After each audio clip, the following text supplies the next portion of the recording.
informasi baru tentang kucing liar. Banyak negara atau banyak kucing, ya kalau kita bilang kucing kampungnya di sono lah ya, itu bertebaran atau hidup bebas gitu, hidup tersendiri.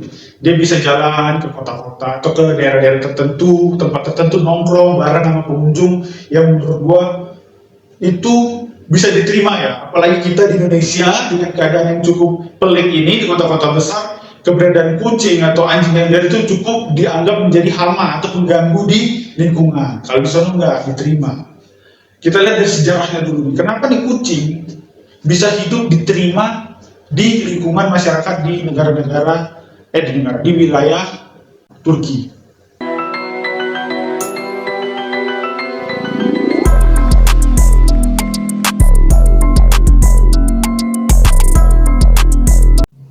Kembali lagi di Wawasan Jerry sama gua Jerry Simamora. Hari ini kayak biasa ya, gue mau ngejelasin hal, cerita, informasi yang baru.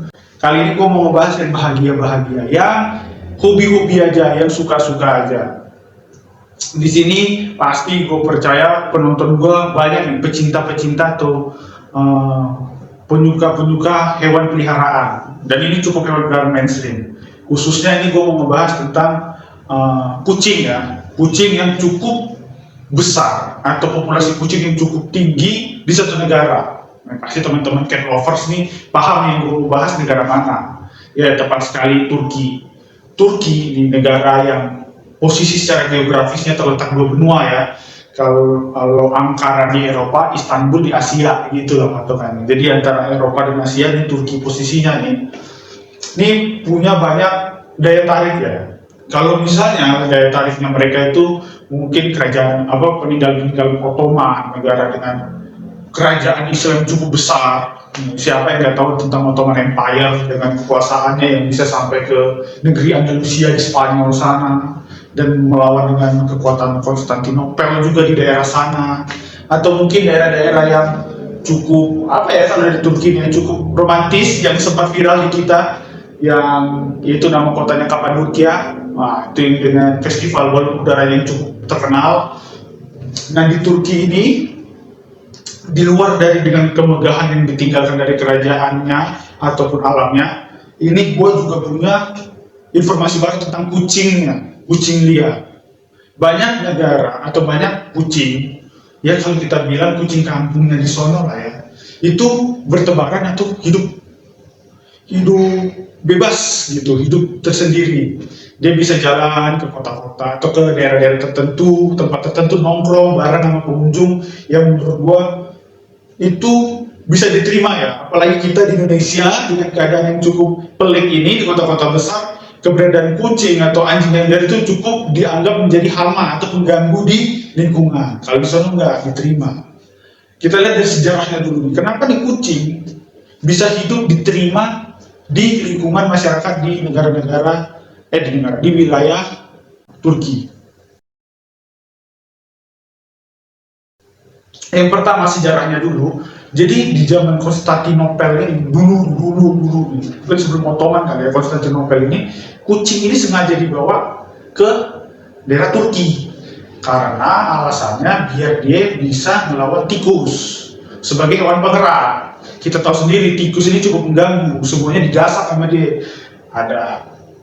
Ada kabel dikit digigitin sampai putus, ada apa dikit mengganggu lah dan menjadi sesuatu yang cukup jorok lah ya di tempat kita, menjadi umum pengganggu makanan yang kalau misalnya masuk ke satu lumbung makanannya dihabisin gitu, yang bikin para petani pada saat itu atau para pedagang jadi rugi. Makanya kucing dibawa sebagai hewan yang bisa memerangi atau mungkin bisa melawan si tikus ini, kayak film Tom and Jerry deh kan. Jadi si Tom selalu ditugasin untuk melawan si tikus. Nah, kayak gini juga si Jerry ya, kayak gue sendiri. Dan di sini juga si kucing tugasnya melawan si tikus nih. Jadi karena cukup mengganggu, kucing-kucing dibawa untuk dipelihara nih. Dikasih makan, dikasih hidup. Jadi emang kucing ini udah menjadi bagian. Terlepas dari sejarahnya mengenai kucing dibawa ke Turki karena adanya hewan pengerat, selain itu juga ada kaitannya dengan agama, yaitu di agama Islam. Nah, di mana dicerita di sana bahwa kucing ini menjadi salah satu peliharaan kesayangan Nabi Muhammad. Dengan mayoritas muslim cukup besar di Turki itu, makanya kucing juga selain untuk membasmi ini juga disayang. Nah, ini juga disayang oleh masyarakat. Mungkin buat teman-teman yang paham mengenai sejarah atau ceritanya kucing jika dikaitkan dengan agama, bisa ditulis di bawah kolom komentar kenapa. Jadi kita bisa bertukar informasi untuk menambah ilmu buat teman-teman pecinta atau yang suka menonton banjir nih. Gue lanjutin lagi ya kan. Jadi kucing ini disayang di masyarakat karena dia diberi makan. Ya nggak semata-mata diberi makan sih, dirawat gitu loh masyarakat sekitar. Dan di sana, setelah gue baca artikel bahwa kucing pribadi pun sengaja dilepas liarkan untuk biar bisa lebih dekat lagi mengenali kota-kota di sekitarnya di daerahnya tinggal itu. Jadi dia sengaja lepas liarkan, nanti kalau mau udah waktunya pulang, dia pulang sendiri ke rumah gitu loh. Jadi yang hidup di sana secara bebas tidak lagi hanya sebatas kita manusia yang keluar pergi bekerja atau sekolah ntar pulang. Kucing juga ikut bebas keluar pergi untuk berteman, bermain atau berkelompok di lingkungannya kucing ya, di para kucing-kucingan ini. Jadi kucing kampung ataupun kucing kota udah gak, kucing peliharaan udah gak ada beda, jadi semuanya sama karena semuanya pecinta kucing. Selain itu juga di Turki, walaupun kucing yang menjadi suatu barang spesial, mereka juga lepas liarkan anjing-anjing. Tapi ya anjing-anjing kan keadaan ya bukan anjing gila ya, anjing-anjing lepas juga liar juga seperti ini. Cuman ya tetap lebih besar mayoritasnya kucing yang menurut mereka juga untuk jumlahnya sudah tidak lagi bisa dihitung atau dikira-kira karena cukup besarnya populasi kucing di sana gitu loh. Kucing-kucing itu juga menempati rumah-rumah atau bangunan-bangunan kosong di sana. Jadi kucing-kucing itu yang dianggap sebagai hewan yang hidup di jalan, mereka juga dikasih kesempatan untuk tinggal di mengisi rumah-rumah kosong. Nah di sana, di rumah kosong itu mereka punya tempat tidur, punya tempat makan dia sendiri. Jadi kayak penghuni apartemen lah ya, penghuni apartemen untuk rumah-rumah yang kosong yang tinggal di sekitar sana. Sehingga posisi keadaan mereka itu juga tetap dikasihani, bukan dikasihani, disayangi sama masyarakat dengan cukup antusias atau cukup rasa sayang yang tinggi dari masyarakat Turki terhadap kucing-kucing yang hidup di sekitar mereka. Maka dari itu mereka juga secara sukarela memberikan memberikan makan di situ, di tempat-tempat kucing-kucing ini sebagai penghuni rumah-rumah terbengkalai gitu. Selain itu juga kucing-kucing ini yang hidup di sana itu dianggap sebagai hewan bersih.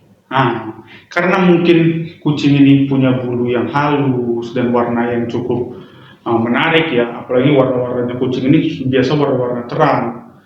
Walaupun juga ada juga sebagian sih warna-warna gelap, cuma warna gelapnya gelap metalik, jadi tetap terlihat seakan-akan bersih dan menarik di mata.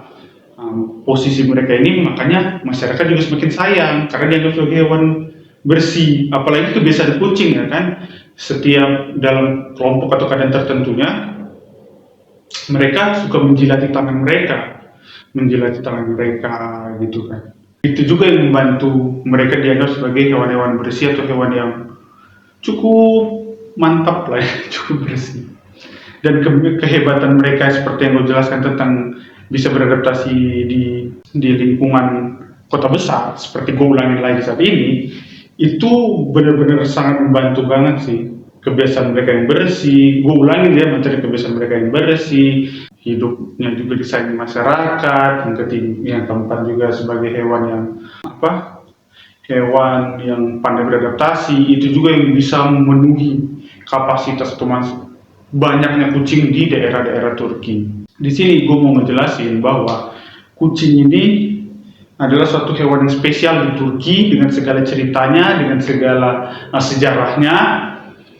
Dan juga gue mau ngasih tahu buat teman-teman yang pecinta kucing atau yang sering bermasalah dengan kucing, karena di Indonesia penghargaan terhadap kucing kalau bukan cat lovers cukup rendah ya, apalagi benci ya, sering terjadi kekerasan terhadap kucing atau hewan-hewan liar di sekitar kita, sehingga kita punya rasa iba sendiri ya kan. Apalagi kucing-kucing di Indonesia tuh sering banget dapat penyiksaan yang cukup tanda kutip parah ya kan. Maka dari itu gue mau ingetin buat teman-teman yang ya nggak apa-apa lu nggak suka sama hewannya, kalau itu sudah dianggap mengganggu, kalau mungkin dan itu juga cukup membuat risih ya, usir aja secara halus atau mungkin ya geser kayak atau apa kayak, jangan sampai menyakiti atau mengganggu mereka, apalagi sampai melakukan tindakan yang menurut gue kasar atau keras ya, karena tetap juga intinya mereka adalah hewan atau makhluk ciptaan Tuhan. Jadi kita sesama makhluk hidup nih, juga harus saling apa ya, saling menghormati ya, baik hewan, manusia maupun tumbuhan. Sekian dari gua, Jerry Simamora, terima kasih.